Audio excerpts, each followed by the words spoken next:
नमस्कार, स्वागत है आपका। घड़ी में 9 बज गए हैं। वक्त हो गया है आपके favourite morning prime time show 9 बज गए का। आपके साथ हूं मैं नेहा बातन। देश और दुनिया की हर वो खबर जिसका सीधा सरोकार आपसे है, लेकर एक बार फिर से हम हाजिर हैं। अगले 1 घंटे तक यूं ही बने रहिएगा हमारे साथ। लेकिन सबसे प्रमुख तौर पर आज बात होगी प्रधानमंत्री नरेंद्र मोदी की, जो आज सुबह जापान की राजधानी टोक्यो पहुंच गए हैं। पीएम के 2 दिन के दौरे का मुख्य मकसद क्वाड शिखर सम्मेलन है, लेकिन पीएम यहां द्विपक्षीय बैठक, कारोबारियों के साथ चर्चा और तमाम अन्य मुद्दों पर चर्चा करेंगे। और 9 बज गए में इसके साथ हम आपको तमाम अन्य खबरें दिखाएंगे, लेकिन सबसे पहले खबरों की झलकियां आपको दिखा देते हैं। पीएम मोदी के जापान दौरे की खबर प्रमुख तौर पर शामिल होगी। जापान पहुंच गए हैं प्रधानमंत्री। क्वाड सम्मेलन में उन्हें शामिल होना है। पीएम का वहां गर्मजोशी से स्वागत किया गया। इसके बाद देखेंगे ज्ञानवापी केस में आज क्या होने वाला है। आज से इस मामले की जिला अदालत में सुनवाई है। सुप्रीम कोर्ट के आदेश के बाद सिविल कोर्ट से यह मामला जिला कोर्ट के हवाले है। कोर्ट के सामने 3 याचिकाएं हैं जिन पर सुनवाई होनी है। ज्ञानवापी की बात करेंगे, जहां के बाद मौसम का हाल, तपती गर्मी से बेहाल दिल्ली और आसपास के इलाकों में आज सुबह राहत की बारिश हुई। तेज हवाओं ने पूरा का पूरा मौसम बदल दिया है। और सुबह 9:30 बजे देखिए 100 से 100 खबर।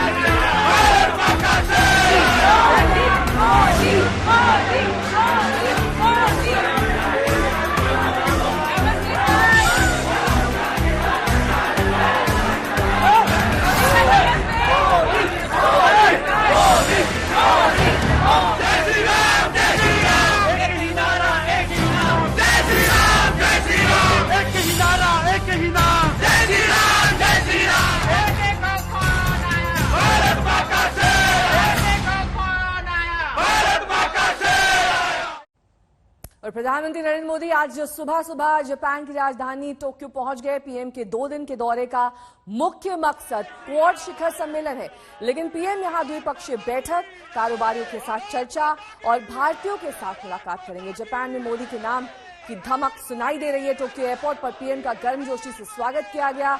यहां पर बड़ी तादाद में भारतीय पहुंचे, इनमें बच्चे भी शामिल थे। पीएम ने बच्चों से मुलाकात की, तस्वीरें खिंचवाई और ऑटोग्राफ भी दिए। जो राम को लाए हैं वो भारत से जापान आए हैं।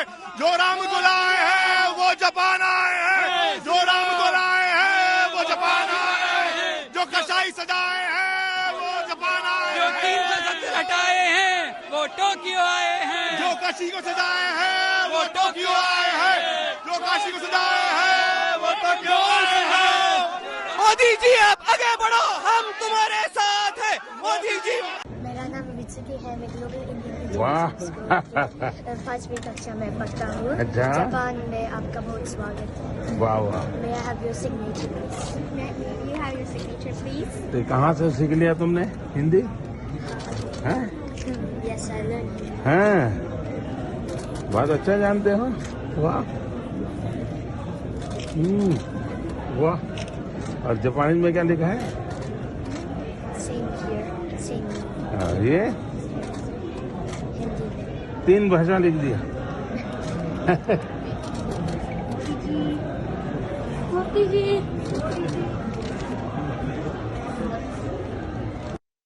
वहीं टोक्यो एयरपोर्ट पर भारतीय बच्चों के अलावा कई जापानी बच्चे भी भारतीय अंदाज में पीएम मोदी के स्वागत के लिए पहुंचे थे। टोक्यो में मौजूद तक संवाददाता श्वेता सिंह की ये रिपोर्ट देखिए। प्रधानमंत्री नरेंद्र मोदी जब यहां पर पहुंचे टोक्यो में, तो केवल भारतीय बच्चों से मुलाकात नहीं की है, बल्कि कुछ खास बच्चों से भी मुलाकात की है जो जापान के रहने वाले हैं, बड़ी अच्छी हिंदी बोलते हैं।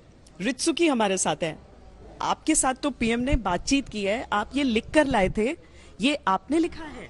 नो, मेरा मित्र। तुम्हारे मित्र ने लिखा है? अच्छा, पर ये पढ़ सकते हो जो लिखा है? क्या लिखा है?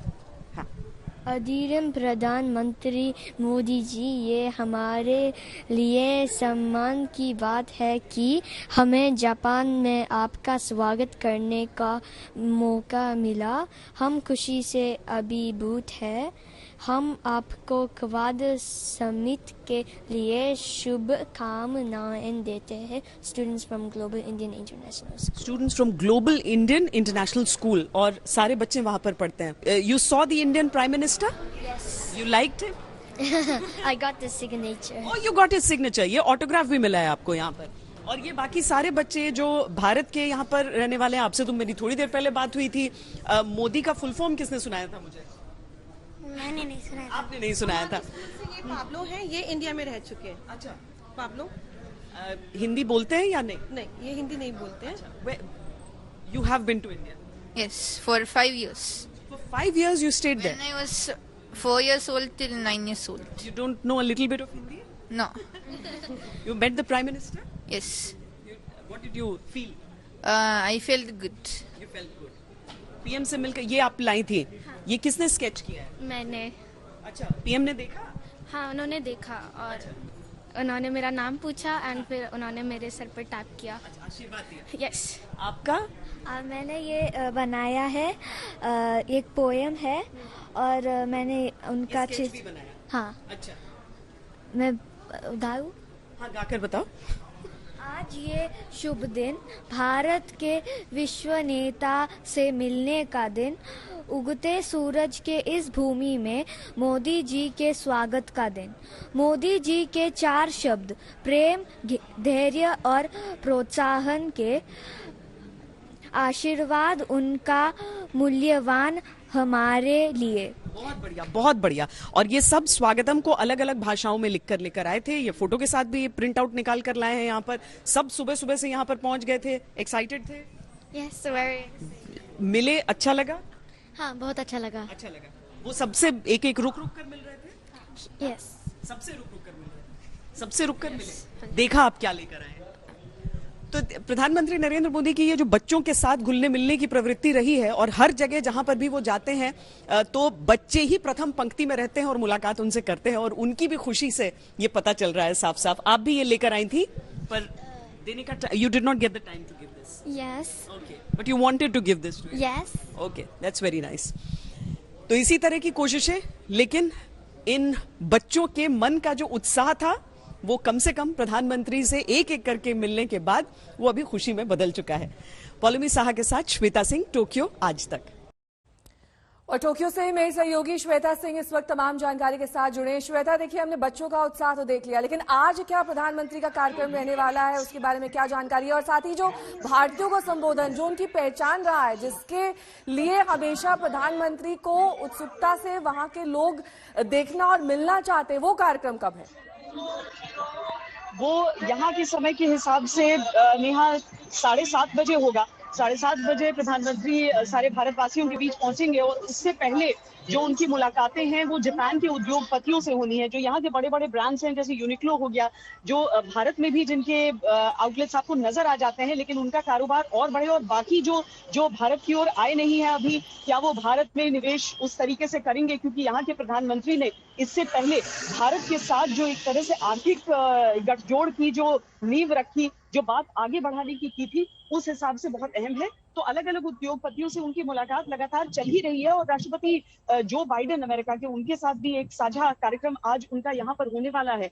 तो हालांकि वो आज का दिन पूरा समझिए कि अर्थव्यवस्था के नाम रहेगा, और कल का जो दिन रहेगा वो पूरी तरीके से क्वाड और बायलैटरल्स के लिए बाकी रहेगा। नेहा, एक दिलचस्प चीज जरूर देखिए आप, मैं जिस जगह पर इस समय खड़ी हूँ, ये दुनिया का सबसे व्यस्त चौराहा कहलाता है। दुनिया का सबसे व्यस्त चौराहा शिबुया में मैं इस समय मौजूद हूँ। आप देखिए, दुनिया में कोई ऐसी जगह नहीं होती है जहां पर जो चौराहा है वो हर तरफ से, और चौराहा नहीं, यहाँ पर 5 राह लगभग जा रही हैं, जहां पर एक साथ सभी पैदल यात्रियों को कहा जाता है कि आप आगे की ओर निकलिए। देखिए, सारी गाड़ियां रुक जाती हैं, और केवल लोग ही लोग यहाँ पर रील्स बनाने के लिए, वीडियोस बनाने के लिए जितने भी लोग होते हैं वो सब यहीं पर आते हैं, इतनी बड़ी संख्या में।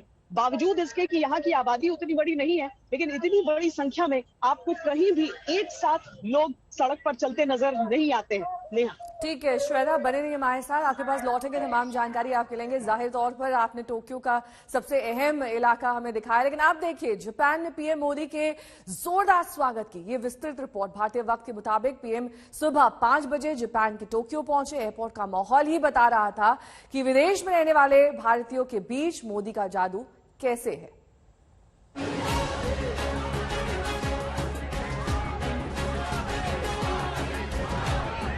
ये घर से दूर घर जैसा स्वागत है।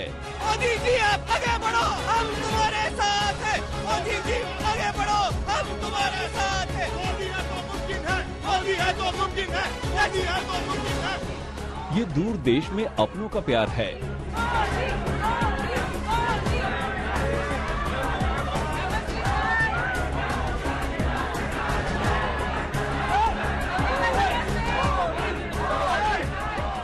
प्रधानमंत्री नरेंद्र मोदी जब क्वाड सम्मेलन के लिए टोक्यो पहुंचे तो यहाँ रह रहे भारतीयों की खुशी का ठिकाना नहीं था। भारतवंशियों ने मोदी मोदी के नारों से माहौल को गूंजा दिया।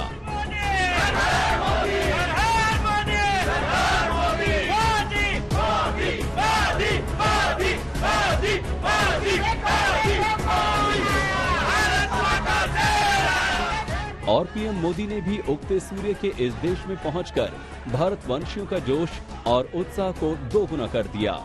मोदी दिल खोलकर अपने लोगों से मिले, बच्चों को दुलारा, बड़ों से बात की।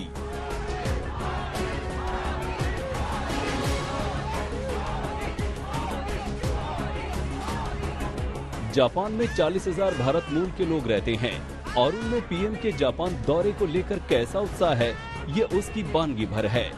लोग सज धज कर तैयार होकर पहुंचे।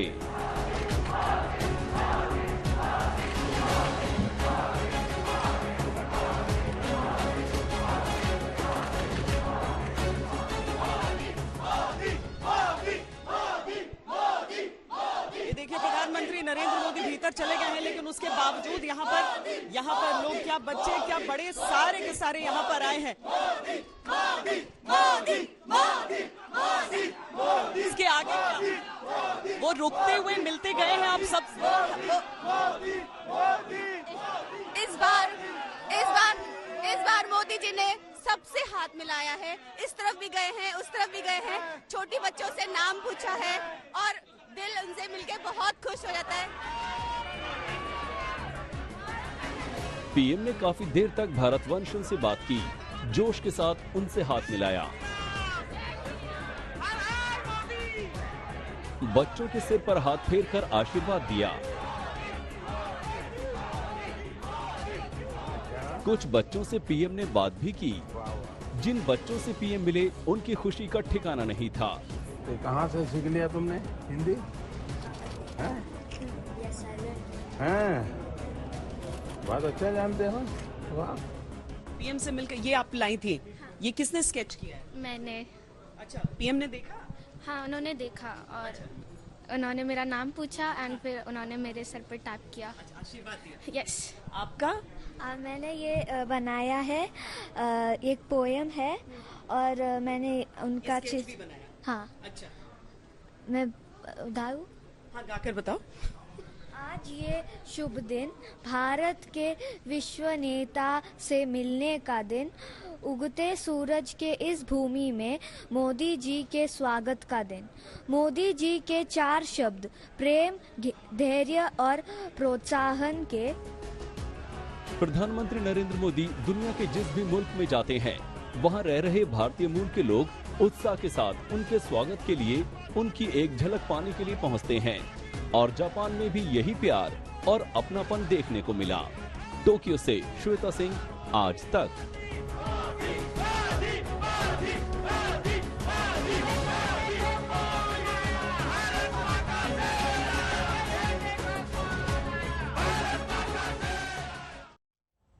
और अब से थोड़ी देर बाद प्रधानमंत्री नरेंद्र मोदी जापान में अपने कार्यक्रमों की शुरुआत करेंगे। पहला कार्यक्रम यहां के भारतीय कारोबारियों से मुलाकात है। जापान के जो भारतीय कारोबारी आज पीएम से मिलने वाले हैं उनसे आज तक संवाददाता श्वेता सिंह ने खास बातचीत की। प्रधानमंत्री नरेंद्र मोदी किसी भी देश जाते हैं तो वो वहां के भारतीय समुदाय से जरूर मुलाकात करते हैं। यहाँ जापान में कुल 40,000 लोग जो भारतीय हैं यहाँ पर रहते हैं, भारतीय मूल के, और उसमें भी जो खास तौर पर आईटी क्षेत्र में सबसे अधिक लोग यहाँ पर योगदान देते हैं, जो हमारी हॉस्पिटैलिटी है, रेस्टोरेंट होटल्स हो गए। तो आज चाय पर चर्चा जरा हम इसी मुद्दे पर कर लेते हैं। अमिता जी, आप होटल इंडस्ट्री से संबंध रखते हैं, प्रधानमंत्री का आना कितना उत्साहित आपको इस समय कर रहा है? पूरे जापान में, टोक्यो में, कहीं भी बस अभी मोदी जी की चर्चा है। जैसे आज हमारे यहाँ आप चाय पे चर्चा कर रहे हैं। हाँ। उनके आने का पहले का बात अलग था, लेकिन जब से मोदी जी का आना शुरू हुआ है यहाँ पे, जापान और भारत की जो मित्रता है वो बहुत बढ़िया हो गया है, और आगे और भी उम्मीद है कि बहुत बढ़ेगी, और बिजनेस का बहुत बड़ा। सबको लग रहा है ऐसा कि बेहतर हुआ है, मतलब आपने बहुत ही लास्ट पिछले 7-8 साल से द अमाउंट ऑफ एंथुजियाज्म की बहुत ही ज्यादा है। एंड एवरी ईयर जब आते हैं तो उसके नेक्स्ट टाइम जब आते हैं तो उसका जो रिस्पॉन्स है वो बहुत पिछली बार से भी ज्यादा बढ़ गया है। और कोविड के जापान की वो तस्वीरें थी। आप आईटी से संबंध रखते हैं? हम आईटी से हैं, और हमारे आईटी भी है, एजुकेशन भी है, और रेस्टोरेंट चेंज भी है, चेन ऑफ रेस्टोरेंट्स भी है। तो मेनली आईटी में हम टेक्नोलॉजीज करते हैं, मैं और जिष्णु। अच्छा, ओके, हम टेक्नोलॉजीज चलाते हैं, और आईटी का मार्केट यहाँ बहुत है। एंड जैसे आज एम्बेसडर सर ने भी बताया हम इंटरव्यू में कि 12,000 हाईली स्किल्ड वीजर्स हैं, highly skilled people, right. That is the cream, जो क्रीम बोलते हैं हम, वो 12,000 लोग हैं। तो एम्प्लॉयमेंट भी तो बहुत लोगों को, बहुत संख्या जो भारत के ग्रेजुएट्स हैं, उन लोगों को वीजा मिलना भी बहुत इजी हो गया है अभी। जो कब से? अभी 5-7 साल से बहुत, स्पेशली मोदी जी और आबे सान का दोस्ती इंडिया जापान फ्रेंडशिप को आगे नेक्स्ट लेवल तक लेके गया है। तो इसलिए लॉट ऑफ अपॉर्चुनिटीज जो हिंदुस्तान के लोग हैं, जो अभी आईआईटी जापानीज कंपनीज हिंदुस्तान में जाके आईआईटीज में भी जाके लोगों को लेके आ रहा है यहाँ। सो बैंकिंग और फाइनेंशियल एरिया में ज्यादातर टेक्नोलॉजी लोग हिंदुस्तानी हैं। अच्छा, एंड जापानीज का कंपनीज पसंद करता है। और इम्प्रूवमेंट के लिए आप लोग सोचते हैं कि और जो अगर दोस्ती बढ़ती है, ट्रेड बढ़ना चाहिए इंडिया और जापान के बीच में, जैसा मैं सोचता हूँ। तो इसमें बहुत कुछ करने की जरूरत है, और बहुत जापानीज कंपनीज जो है इंडिया की तरफ अट्रैक्ट हो रही हैं, उनको हम काफी सारे हम उसके लिए हेल्प कर सकते हैं।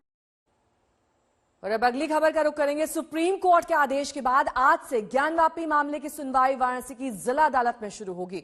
ज्ञानवापी के सर्वे से उत्साहित हिंदू पक्ष अपने दावे को सबसे मजबूत मान रहा है। हालांकि मुस्लिम पक्ष ये साबित करने की कोशिश करेगा कि वहां पहले से मस्जिद थी। इस बीच एक नए शिवलिंग की चर्चा शुरू हो गई।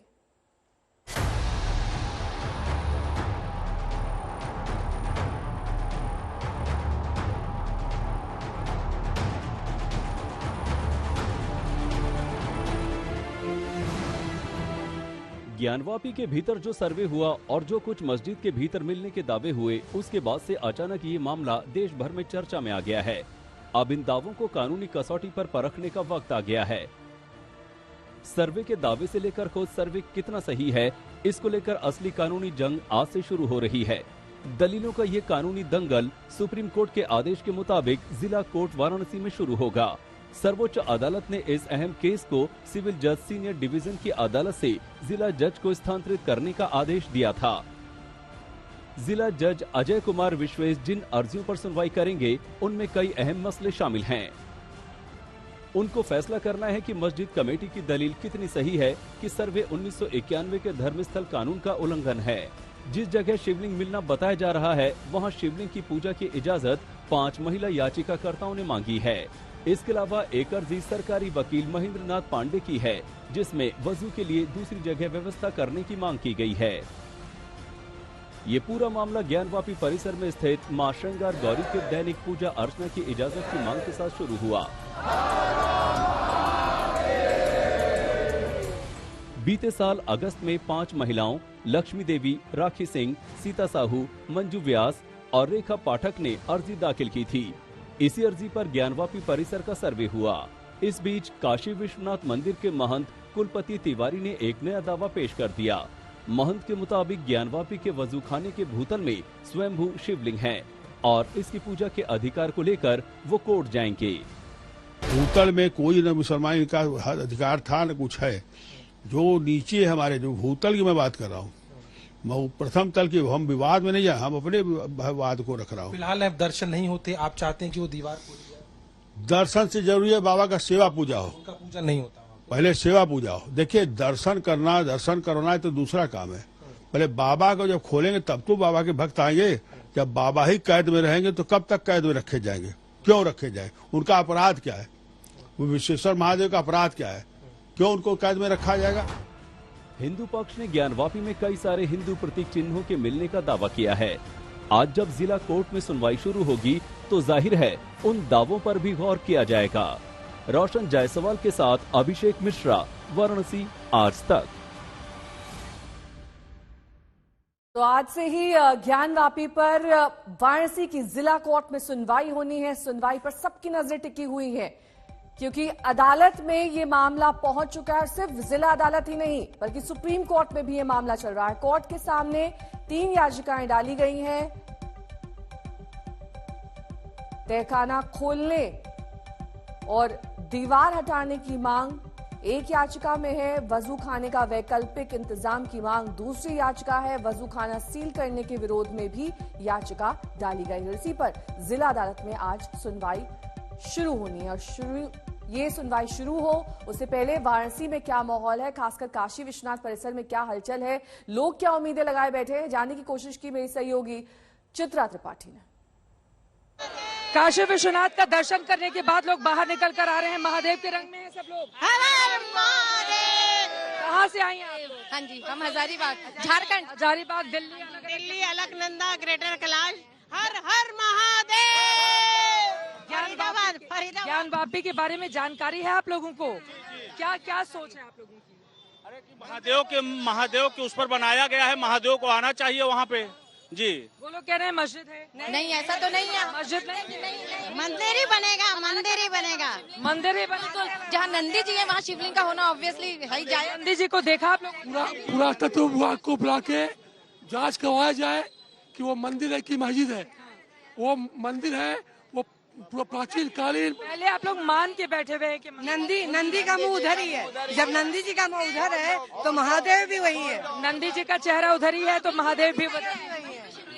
शेड के नीचे शिवलिंग है, शेड है उसके नीचे, शेड के नीचे शिवलिंग है, शिवलिंग के सामने नंदी है। अच्छा, तो यानी कि आप लोग मान के बैठे हैं, कोर्ट से जो फैसला है मान के बैठे हैं कि वहाँ हर हर महादेव बिल्कुल मंदिर बन के रहेगा। देख लिया आप लोगों ने? दर्शन देख लिया हमने, दर्शन हुए, दर्शन अलग अलग जगहों से। जी जी जी, जो है शिवलिंग था, शिवलिंग है, शिवलिंग रहेगा। वेद बता रहा है जी, इतिहास बता रहा है और इतिहास को आज सच्चाई में उसको तब्दील किया जा रहा है।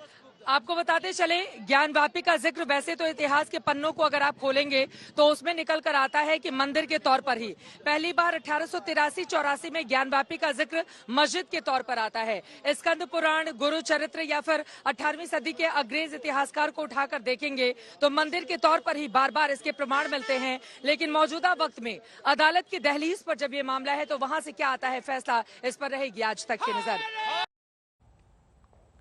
और अब बात मौसम के बदले मिजाज की।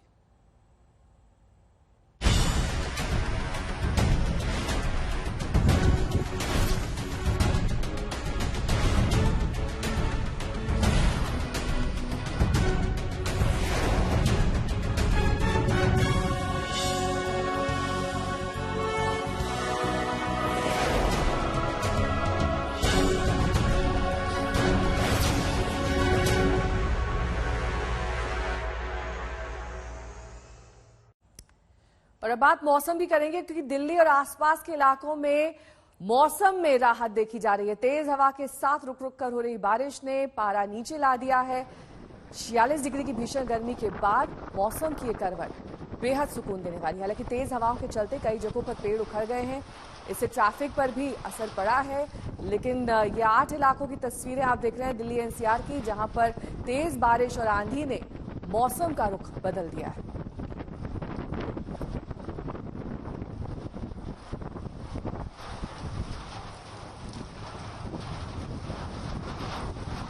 दिल्ली एनसीआर में आज दिन भर बारिश के आसार हैं। 46 डिग्री पर तापमान पहुंच गया था, लेकिन अब इसमें काफी राहत देखी जा रही है। विजय चौक, राजपथ, धौला कुआं, दिल्ली कैंट, मोतीबाग, नोएडा, गाजियाबाद और मेरठ की ये तस्वीरें। कई दिनों से झुलस रही दिल्ली में आज सोमवार सुबह बारिश और तेज हवाओं ने मौसम का मिजाज पूरी तरह से बदल दिया है। मेट डिपार्टमेंट का कहना है कि सोमवार को अधिकतम तापमान 35 डिग्री से नीचे ही रहेगा और पूरा दिन दिल्ली एनसीआर में इस तरह तेज बारिश और तेज हवाओं के साथ साथ बादल छाए रहेंगे। दिल्ली में कई दिनों से अधिकतम तापमान 45 डिग्री के आसपास चल रहा है और दिल्ली वालों के लिए ये बारिश बहुत ही अच्छे समय पर आई है। हालांकि इस बारिश का किसानों पर और दिल्ली की प्रिपरेशन पर क्या असर पड़ता है, क्या दिल्ली इस तरह की बारिश के लिए तैयार है, ये आगे देखना होगा। हालांकि सुबह सुबह उठकर सभी दिल्ली वाले इस मौसम का मजा ही उठा रहे होंगे। नई दिल्ली से अनीशा माथुर, आज तक। मेरे सहयोगी अरविंद ओझा इस वक्त तमाम जानकारी के साथ जुड़ रहे हैं। अरविंद, अक्सर इस मौसम में भीषण गर्मी में आप रिपोर्ट करते हैं, जाहिर तौर पर आज की बारिश जो है आपके लिए भी काफी राहत लेकर आई है। पारा काफी गिर गया है।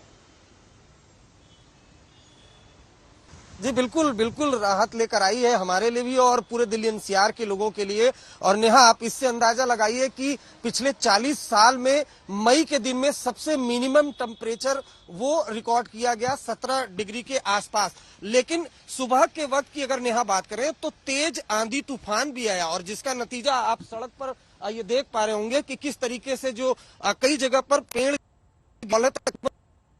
गिरने की कॉल है। लेकिन आप अगर राहत की बात करें तो लगातार पिछले एक महीने से पारा 45 डिग्री, 44 डिग्री और कहीं कहीं तो 49 डिग्री तक मापा गया था और लोग गर्मी से झुलस रहे थे। तो ऐसे में जो सुबह सुबह बिजली की कड़कड़ाहट थी, बारिश की बूंदें थी, इससे दिल्ली वालों को काफी राहत मिली है और आने वाले 1 से 2 दिन तक इसी तरीके से जो मौसम है वो खुशगवार बना रहेगा। तो यानी जो दिल्ली एनसीआर के लोग गर्मी से झुलस रहे थे और बाहर जब काम के लिए निकलते थे तो पसीने से सरोवार हो रहे थे, उनके लिए एक बड़ी राहत जरूर है। और अगर बात की जाए फ्लाइट की तो फ्लाइट भी इस मौसम सुबह जिस तरह से आंधी तूफान चला था उस तरह से कई फ्लाइट को भी डाइवर्ट किया गया था। लेकिन सबसे बड़ी राहत है कुल मिलाकर। बहुत बहुत शुक्रिया अरविंद, तमाम जानकारी के लिए आपका। तो मौसम में पारा अब नीचे तो आ गया है, लेकिन इससे कई मुश्किलें भी बढ़ गई हैं। जाम की स्थिति अब दिल्ली एनसीआर में देखी जा रही है। तस्वीरें आपको दिखाते हैं, कई जगह अंडरपास है जहां पर पानी भर गया है, गाड़ियां जहां की तहां रुक गई हैं। बदले मौसम के मिजाज से सुबह से ही जिस तरीके से बारिश हो रही है, कई ऐसे इलाके हैं जहां पर जल जमाव की स्थिति है।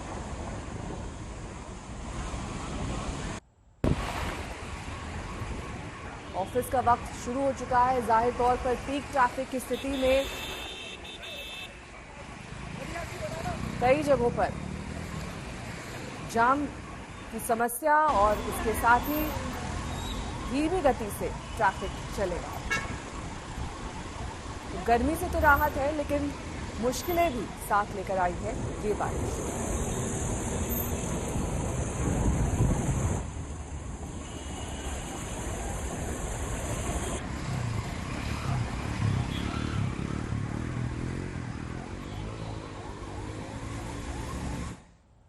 और अब वक्त हो गया है 100 शहर 100 खबर का।